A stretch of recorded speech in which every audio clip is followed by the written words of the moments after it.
कि लोहार को कहते हैं, जो कि आयरन या स्टील का काम करता है थिंग्स की रिपेयरिंग के लिए। गोल्ड स्मिथ, जो कि गोल्ड का काम करता है। सिल्वर स्मिथ, जो कि सिल्वर का काम करता है। कॉपर स्मिथ, कॉपर का काम करता है।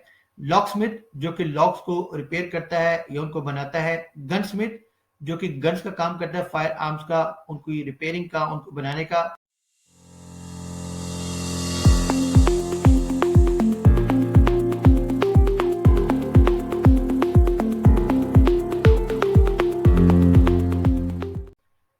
अस्सलाम वालेकुम स्टूडेंट्स, आज के लेक्चर का टॉपिक है level up your English grammar with these practice exercises on has, have, had. तो आज हम इन 3 वर्ब्स को देखेंगे और इन 3 वर्ब्स के साथ हम एक्सरसाइजेज और कुछ सैंपल सेंटेंसेस जो है उनको डिस्कस करेंगे। तो सबसे पहले हम चलते हैं इसके यूजेज की तरफ। हैज या हैव का जो यूज है उसमें हम देखते हैं कि हैव गॉट जो है ब्रिटिश इंग्लिश में ये कॉमनली यूज होता है, जो कि पोजीशन वगैरह को शो करता है।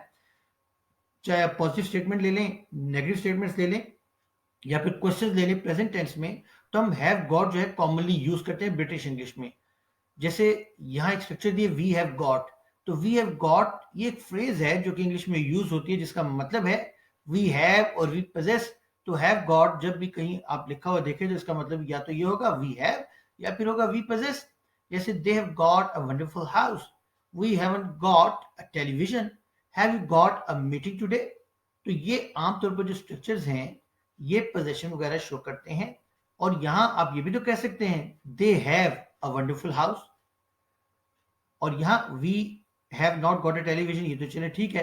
तो गॉट को आप यहां से रिप्लेस कर दें, we have not a television. अब यहाँ देखिए स्ट्रक्चर जो है उस तरीके से मीनिंग कन्वे नहीं करा जिससे ये मीनिंग कन्वे करा we haven't got a television. इसकी बजाय अगर आप लिख दें we have not a television, तो अब ये देखिए कि स्ट्रक्चर जो है जो भी मैंने बोला है ये प्रॉपर मीनिंग कन्वे नहीं करा। अगर आप गॉट यहां से हटा देते हैं, इसी तरह have you got a meeting today, तो have you a meeting today आप इसमें यूज कर सकते हैं। तो इसका मतलब ये है कि सिर्फ ये जो गॉट है इसको जब हटाएंगे तो कुछ ऐसे स्ट्रक्चर्स है जिनका प्रॉपर मीनिंग कन्वे नहीं होता, तो इसलिए हमें हैव गॉट लगाना पड़ता है।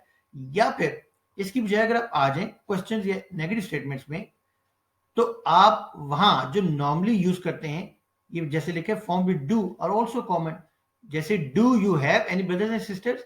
तो जब आपने गॉट नहीं लगाया तो फिर वहां आप यहाँ डू यूज कर सकते हैं, लेकिन ये नेगेटिव और इंटरोगेटिव में है। जो सिंपल स्ट्रक्चर है या आप कह लें कि पॉजिटिव स्टेटमेंट्स हैं वहां आप हैव गॉट भी लगा सकते हैं और सिंपल हैव भी लगा दें, तो तब भी वो ठीक है, कोई प्रॉब्लम नहीं है। लेकिन नेगेटिव और इंटरोगेटिव में या तो आप हैव गॉट लगा दें या फिर डू और हैव लगा दें। जैसे do you have any brothers and sisters, we don't have a car.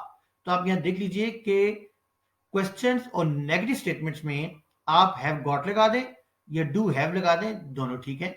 और जो पॉजिटिव स्टेटमेंट्स हैं उसमें आप हैव गॉट लगाएं या फिर सिंपल हैज या हैव जो आपने यूज करना है वो लगा लें, तो वो ठीक है।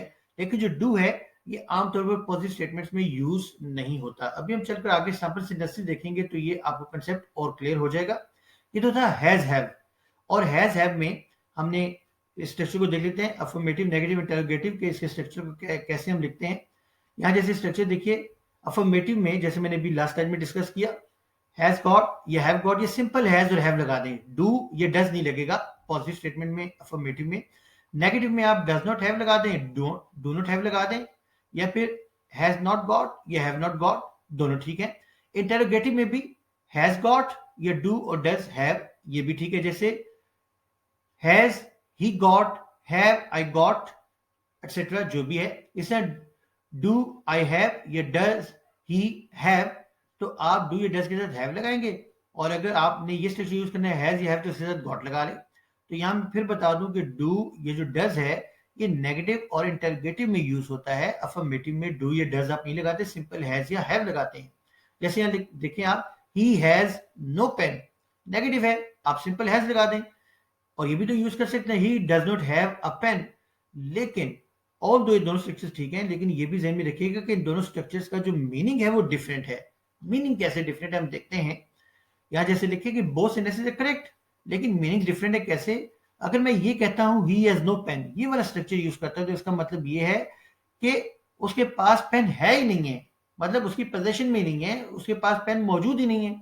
लेकिन अगर मैं कहता हूं he does not have a pen, तो इसका मतलब यह है कि उसके पास किसी स्पेसिफिक पेन की मैं बात कर रहा हूं, या एट द मोमेंट की बात कर रहा हूं कि इस वक्त उसके पास पेन नहीं है। अगरचे उसके पास पेन है, उससे खरीदा हुआ है, लेकिन इस वक्त उसके पास पेन नहीं है, तो he does not have a pen. लेकिन अगर उसकी पोजेशन में नहीं है, उसने पेन खरीदा ही नहीं है, तो फिर आप कहेंगे ही हैज नो पेन। तो जब उसके पास पेन सिरे से मौजूद नहीं है, उसने उसको खरीदा नहीं, तो आप कहेंगे ये स्ट्रक्चर। लेकिन अगर उसने पेन खरीदा हुआ है और इस वक्त उसके पास नहीं है, वो भूल गया है कहीं, तो आप कहेंगे he does not have a pen. तो आप ये स्ट्रक्चर यूज करते हैं। तो आप ये दोनों स्ट्रक्चर यूज कर सकते हैं, लेकिन डिपेंड करता है कि किस कंटेक्स्ट में किस मीनिंग को आप कन्वे करना चाह रहे हैं, तो उस हवाले से आप स्ट्रक्चर को यूज करते हैं। इसके बाद हम आते हैं हेड की तरफ। अभी तो देखा हमने हैज हैव जो कि प्रेजेंट टेंस में है। हेड में क्या होता है? अफर्मेटिव में आप देखिए, आप सिंपल हेड लगाते हैं पोजीशन के लिए, फाइन। जब नेगेटिव होगा तो आपने यहां ये नहीं कहना कि लेट्स सपोज आई है तो आई हैड नॉट, नहीं, आपने यहां डिड नॉट हैव लगाना है। तो इंटरोगेटिव में भी डिड और हैव लगेगा, सिंपल हैड नहीं लगाना। हैड सिर्फ आप अफर्मेटिव में लगाएंगे। नेगेटिव और इंटरोगेटिव में आप हैड मत लगाएं, बल्कि डिड नॉट हैव या डिड हैव लगाएं। जैसे कि एग्जांपल दिया, how many toys had he. अब अगर आप ये स्ट्रक्चर यूज करते हैं तो ये क्लियर नहीं, ये आउटडेटेड स्ट्रक्चर है। अब जो स्ट्रक्चर यूज हो रहा है वो क्या है? How many toys did he have. यहां देखिए, did he have interrogative structure, इसे नेगेटिव में डिड नॉट हैव। तो अब जो कॉमन स्ट्रक्चर है, जो जनरली स्ट्रक्चर यूज होता है, वो डिड के साथ यूज होता है नेगेटिव और इंटरोगेटिव में। आप हैड को नेगेटिव और इंटरोगेटिव में यूज मत कीजिए। अभी हम चलकर आगे देखेंगे सेंटेंसेस में इसका जो प्रॉपर यूजेज है, ताकि आपको क्लियर हो जाए कि इसको कैसे यूज करना है। देखिए, इसके पास एक चाकू है। अब ये अफर्मेटिव है, इसलिए ही हैज अ नाइफ। इसके बाद हमारे पास एक कीमती घड़ी है। कीमती की इंग्लिश होती है प्रीशियस, या फिर आप वैल्यूएबल भी कह सकते हैं, लेकिन दोनों में डिफरेंस क्या है? यहां जैसे मैंने लिखा, we have a precious watch. Precious जो है, ये जब आप लिखते हैं तो इसका मतलब है कि ये रेयर है, या फिर हो सकता है कि आप किसी ने गिफ्ट दिया है तो आप उसे बहुत ज्यादा जो है वो लव रखते हैं इस वॉच से, तो आप ये कहेंगे कि it is precious for me. लेकिन अगर आप मॉनेटरी वैल्यू के हवाले से बात करते हैं, पैसों के हवाले से बात करते हैं कि ये कीमती घड़ी है, कीमती घड़ी है, मतलब ये कि हो सकता है कि 1000, 2000 या 3000 की घड़ी है, तो अगर आपके नजदीक वो पैसों के हवाले से कीमती है, तो तब आप वैल्यूएबल यूज करेंगे। लेकिन अगर किसी ने आपको गिफ्ट दी है, इस वजह से वो आपके लिए कीमती घड़ी बन चुकी है, तो तब आप प्रीशियस यूज करेंगे। दोनों यूज कर सकते हैं इस सेंटेंस में। नेक्स्ट है, घोड़े के 4 सुम होते हैं। The horse has 4 hooves. It is the hardest part of the feet of horse. तो घोड़े के जो पाँव के नीचे जो हार्डेस्ट एरिया है, हार्डेस्ट पार्ट है, उसको हम हूफ कहते हैं। The horse has 4 hooves. Next है, फकीर के पास लाठी नहीं है। The bagger has no stick. अभी नेगेटिव है, तो the bagger does not have a stick, ये भी है। तो आप दोनों में से जो चाहे स्ट्रक्चर यूज कर रहे हैं, लेकिन मैं आपको पहले बता चुका हूं कि अगर नेगेटिव है तो कोशिश करें ये यूज कर लें। लेकिन अगर आप ये भी यूज करते हैं तो इसमें कोई प्रॉब्लम नहीं है, ये यहाँ यूज हो सकता है। तो दोनों में से जो मर्जी स्ट्रक्चर यूज कर लें। नेक्स्ट है, क्या गाय के 2 सींग होते हैं?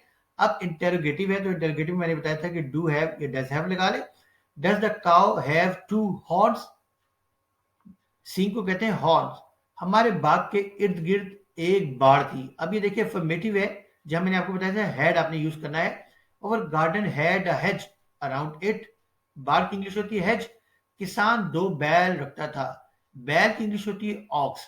लेकिन जब एक से ज्यादा हो जाएगा, प्लूरल हो जाएगा, तो oxen. The farmer had 2 oxen. इसके साथ आपने एस नहीं लगाना, क्योंकि ऑलरेडी प्लूरल नाउन है। नेक्स्ट है, उनके पास हार ना थे। अब ये नेगेटिव है, तो मैं आपको बता चुका हूं कि हैड ना लगाई नेगेटिव में। ये देखिए, दे हैड नो गार्लैंड्स। आपने ये स्ट्रक्चर यूज नहीं करना, आपने करना है they did not have garlands. Affirmative में आपने हैड लगाया, नेगेटिव और इंटरोगेटिव में डिड हैव लगाएंगे। They did not have garlands. क्या इनके पास कुछ शहद था? अब यहां देखिए, इंटरोगेटिव है, तो यहां फिर आपने डिड हैव लगाना है। तो क्या होगा? Did they have Honey. अब हनी के साथ सम यूज होगा या एनी। तो हम यहां देखते हैं कि जो एनी है, ये अनकाउंटेबल या प्लूरल नाउन के साथ यूज होता है नेगेटिव सेंटेंसेस में और क्वेश्चन में। यहां क्वेश्चन है, अगर नेगेटिव भी होगा तो क्वेश्चन और नेगेटिव दोनों में हम एनी यूज करते हैं। और अगर अफर्मेटिव है, पॉजिटिव है, तो वहां हम सम यूज करेंगे। अब चूंकि ये इंटरोगेटिव है तो इस डेफिनेशन के मुताबिक इंटरोगेटिव में आपने हनी यूज करना है, सम को यूज नहीं करना। जैसे यहाँ देखिए सम को मैंने क्रॉस कर दिया, did they have any Honey, तो नेगेटिव और इंटरोगेटिव में एनी होगा, और अफर्मेटिव में जो कि पॉजिटिव स्टेटमेंट है वहां सम यूज होगा। नेक्स्ट है, फकीर के पास एक प्याला था, अफर्मेटिव है, हैड यूज करेंगे। The beggar had a bowl. Next है, फल फरोश के पास सेब नहीं है, फल फरोश फल बेचने वाले को कहते हैं। The fruit seller does not have apples. यहां देखिए नेगेटिव है तो डज नॉट हैव मैंने लगा दिया। यहां जैसे मैंने आपको बताया था कि दोनों ठीक है, तो आप कोशिश करें कि नेगेटिव में और इंटरोगेटिव में डज हैव या डू हैव जो भी है स्ट्रक्चर के हवाले से वो आप यूज करें। नेगेटिव इंटरोगेटिव दोनों में आप ये यूज कीजिएगा। नेक्स्ट है, तुम घर में कुत्ता नहीं रखते थे, अगेन पास्ट है, हैड आपने यहां यूज नहीं करना क्योंकि नेगेटिव है, तो you did not have a dog in the house. अब हम आते हैं एक्सरसाइज की तरफ। लड़कों के पास चंद किताबें हैं, अब ये देखिए अफर्मेटिव है। Boys have a few books, मेरे बटवे में कुछ नहीं। There is nothing in my purse, आप ये भी कर सकते हैं, लेकिन हम बात करें हैज हैव और हैड की, तो हम ये स्ट्रक्चर यूज करें, I have nothing in my purse. आप ये यूज कर लें या ये यूज कर लें, दोनों ठीक है। कुत्ते के गले में खूबसूरत पट्टा है, पट्टे की इंग्लिश होती है collar. The dog has a beautiful collar around its neck. Around या राउंड आप दोनों यूज कर सकते हैं ब्रिटिश इंग्लिश में, दोनों ठीक है, लेकिन अराउंड ज्यादा फॉर्मल है इसलिए मैंने यहाँ अराउंड यूज कर लिया, वरना राउंड भी ठीक है। नेक्स्ट है, हमारे पास गैर मुल्की रेडियो सेट है, गैर मुल्की foreign, we have a foreign radio set. Radio और सेट के दरमियान स्पेस है। तुम्हारे पास कलम क्यों नहीं है, why have you no pen या why do you not have a pen, दोनों ठीक है, लेकिन मैं आपको ऑलरेडी बता चुका हूं कि आप नेगेटिव और इंटरोगेटिव में डू हैव या डज हैव लगाएं, तो why do you not have a pen आप इस स्ट्रक्चर को यूज करें, ये ज्यादा बेहतर है, क्योंकि हम इसी के मुताबिक इसी स्ट्रक्चर को हम यूज करेंगे एक्सरसाइज में।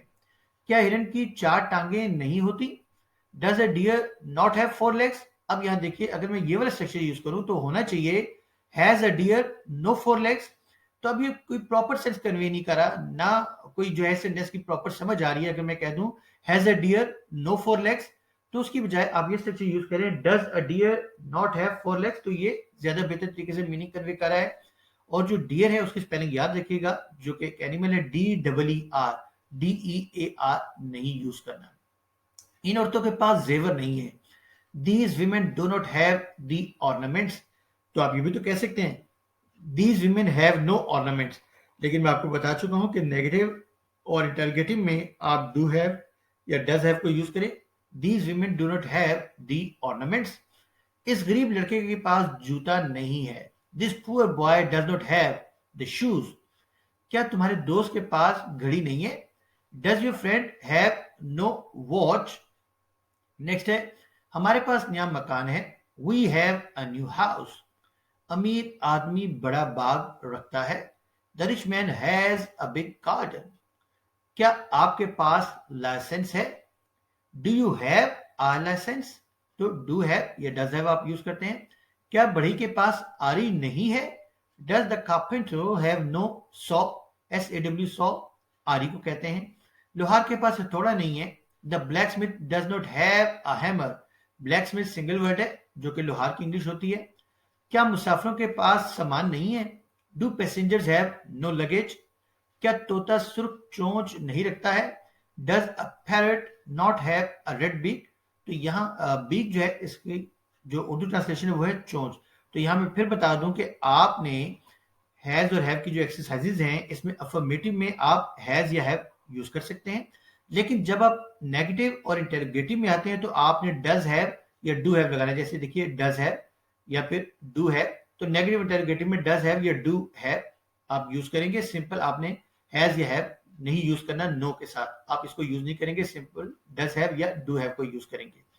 अब हम देखते हैं कुछ प्रोफेशन के हवाले से कि building your word bank must know vocabulary term. जैसे हमने लास्ट स्लाइड में देखा था ब्लैक स्मिथ के लोहार को कहते हैं जो कि आयरन या स्टील का काम करता है थिंग्स की रिपेयरिंग के लिए। गोल्ड स्मिथ जो कि गोल्ड का काम करता है। सिल्वर स्मिथ जो कि सिल्वर का काम करता है। कॉपर स्मिथ कॉपर का काम करता है। लॉकस्मिथ जो कि लॉक्स को रिपेयर करता है या उनको बनाता है, गनस्मिथ जो कि गन्स का काम करता है, फायर आर्म्स का, उनकी रिपेयरिंग का, उनको बनाने का, ब्लेड स्मिथ जो कि ब्लेडेड वेपन्स का काम करता है, सॉर्ड्स हो सकते हैं, नाइफ्स हो सकते हैं, उनकी रिपेयरिंग का, व्हाइट स्मिथ जो कि टिन का काम करता है, या प्यूटर का। प्यूटर क्या होता है? प्यूटर भी एक मेटल है जो कि टिन और लेड को मिला के जो है वो बनाया जाता है, और इसको पास्ट में कप्स या डिशेस वगैरह के लिए जो है इसको यूज किया जाता था। एनीवे, नेक्स्ट हम चलते हैं टिन स्मिथ। टिन स्मिथ क्या होता है? जो कि टिन का काम करता है आइटम बनाने के लिए, जैसे रूफिंग मटेरियल्स हैं, गटर्स हैं, कंटेनर्स हैं। प्यूटर स्मिथ जो कि प्यूटर का काम करता है, मैं भी आपको बता चुका हूँ प्यूटर क्या होता है, डेकोरेटिव आइटम्स की रिपेयरिंग के लिए, उनको बनाने के लिए, जैसे प्लेट्स है, कप्स है, फिगरिंग्स है। आर्मर स्मिथ जो कि मिलिट्री के हवाले से आर्म्स की रिपेयरिंग, उनको बनाने का काम करता है। ज्यूल स्मिथ जो कि ज्वेलरी का काम करता है, या फिर जो है कुछ जो स्टोन्स हैं जो कि ज्वेलरी में इस्तेमाल होते हैं, उसको बनाने का जो काम है वो इसके जिम्मे होता है, तो उसको हम ज्यूल स्मिथ कहते हैं।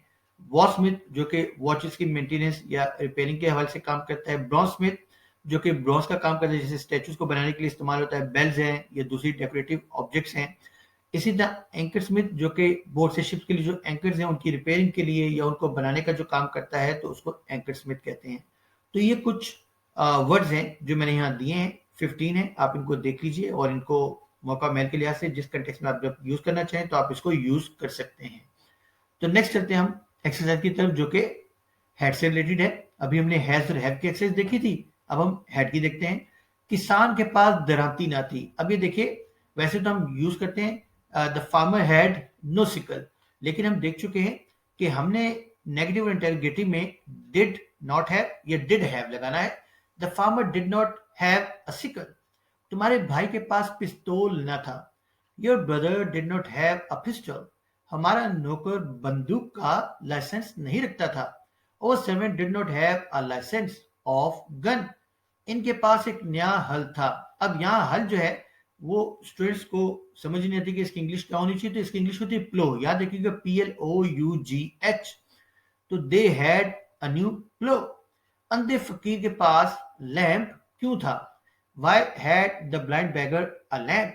तो इसकी बजाय आप ये कह दीजिए कि why did the blind beggar have a lamp. तो ये ज्यादा बेहतर स्ट्रक्चर है। तो यहाँ स्ट्रक्चर मैंने इसलिए दिया है कि आप ये मत समझिएगा कि बिल्कुल ही रॉन्ग है अगर आप इसको नेगेटिव या इंटरोगेटिव में यूज करते हैं। आप यूज कर सकते हैं, लेकिन कुछ सेंटेंसेस में आके चूंकि सेंस क्लियर नहीं होता, इसलिए मैंने आपको बताया कि आप डिड हैव जो है डिड नॉट हैव नेगेटिव में यूज करें, और डिड हैव आप इंटरोगेटिव में यूज करें। लेकिन यहाँ हैड अगर कंप्लीट सेंस दे रहे हैं तो आप यूज कर सकते हैं, लेकिन कोशिश करें कि आप डिड हैव की प्रैक्टिस रखें ताकि आप जो है उसको यूज करें हर सेंटेंस में। नेक्स्ट है, क्या घोड़ा लगाम और जीन रखता था? Had the horse a bridle and saddle. यहाँ दोबारा मैंने हैड लगा दिया। अगर मीनिंग कन्वे हो रहा है तो ठीक है, वरना did the horse have a bridle and saddle, आप ये यूज कर लीजिए। नन्नी के पास एक अजीब गुड़िया थी। अब नन्नी द बेबी, इसको हम बेबी कहेंगे। The baby had a strange doll. लेकिन अगर आप समझते हैं कि ये नाम है तो आप नन्नी नाम यूज कर लीजिए, NANHI। तो डिपेंड करता है कि आप इसको किस कंटेक्स्ट में लेते हैं। नन्नी भी ठीक है, लेकिन अगर नन्नी किसी बच्ची के लिए यूज हो रहा है, बच्चे के लिए, तो बेबी आप यूज कर ले। असगर के पास कितने लट्टू थे? How many tops did Asghar have? अब यहाँ देखिए, मैंने इंटरोगेटिव में डिड लगा दिया, यहाँ मैंने सिंपल हैड लगाया। यहाँ जैसे कि मैंने आपको बताया कि ये स्ट्रक्चर मैंने हैड का इसलिए यूज किया है इन दोनों में, ताकि आपको मालूम हो कि हैड भी यूज हो सकता है। लेकिन अगर हैड प्रॉपर सेंस दे रहा है तो यूज कीजिए, वरना मैं आपको बता चुका हूँ कि आपने प्रैक्टिस करनी डिड हैव की। क्योंकि अगर आप हैड अब यहाँ लगाते हैं, हाउ मेनी टॉप्स, अब देखिए यहाँ क्या होना चाहिए, how many tops had Asghar या how many tops Asghar had. तो सेंस प्रॉपर नहीं है यहाँ। तो how many tops did Asghar have, अब यहाँ डिड हैव लगाने से इसका मीनिंग जो है वो क्लियर हो रहा है। तो इसलिए आप प्रैक्टिस करेंगे डिड हैव की नेगेटिव और इंटेरोगेटिव दोनों में। नेक्स्ट है, हमारे पास कोई शिकारी कुत्ता न था। We did not have any hound. शिकारी कुत्ता, हाउंड। क्या इस शहर का घंटाघर था? Had the city a clock tower? Again मैंने यहाँ हैड लगा दिया। फिर मैं बता दूं कि मीनिंग चूंकि क्लियर है तो मैंने लगाया, वरना आप डिड हैव की प्रैक्टिस करें। Did this city have a clock tower? तो अगर आप यहां समझते हैं कि इस, तो आप दिस लगाएं। अगर आप समझते हैं कि ये उस है तो आप दैट लगाएं। दोनों ठीक है। Had that city a clock tower? Had this city a clock tower? इस दरिया पर नेक्स्ट हम देखते हैं 11 इस दरिया पर पुल क्यों ना था? Why did this river have no bridge? Next है सिपाही वर्दी क्यों नहीं रखता था? Why did the soldier have no uniform? Guard के पास दो झंडियां थी, अफर्मेटिव है तो हैड लगा दें। The guard had two flags, झंडियां फ्लैग्स। खिलाड़ियों के पास सामान ना था। The players did not have the luggage. क्या इस गाय के सींग न थे? Did that cow have no horns या डिड दिस काउ? आप अगर समझते हैं इस है तो दिस लगा लें, उस है तो डेट लगा लें, और सींग हॉर्न्स। क्या जहाज में कोई मुसाफिर ना था? Did the aeroplane have no passenger? अब अमेरिकन इंग्लिश में एयरप्लेन यूज होता है, ब्रिटिश इंग्लिश में एरोप्लेन यूज होता है, और ब्रिटिश और अमेरिकन दोनों में प्लेन यूज होता है। तो आप यहाँ एरोप्लेन लिख दें, एयरप्लेन लिख दें या सिंपल प्लेन लिख दें, ये तीनों वर्ड्स ठीक है। नेक्स्ट है आपके मकान का ताला ना था। Your house did not have a lock. मेरे साइकिल के साथ घंटी न थी। My bicycle did not have a bell. School का चपरासी न था। The school did not have a peon. School के दफ्तर में कायदे आजम की बड़ी तस्वीर थी। The school office had a big portrait of the Quaid e Azam. तो यहाँ स्टूडेंट्स मैं आपको फिर बताता चलूं कि हैड के यूसेज में जब आप अफर्मेटिव में आएंगे तो सिंपल हैड लगा दें, नेगेटिव और इंटेरोगेटिव में आएंगे तो फिर आप डिड हैव की प्रैक्टिस कीजिए।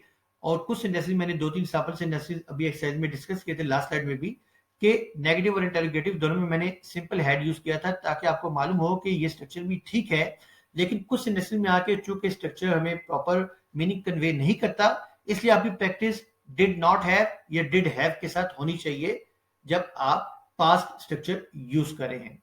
तो स्टूडेंट्स ये था आज का लेक्चर। उम्मीद है आज के लेक्चर को सुनने के बाद हैज हैव और हैड का कंसेप्ट आपको क्लियर हो गया होगा कि आप इसको कैसे यूज करते हैं as a linking verb in sentences.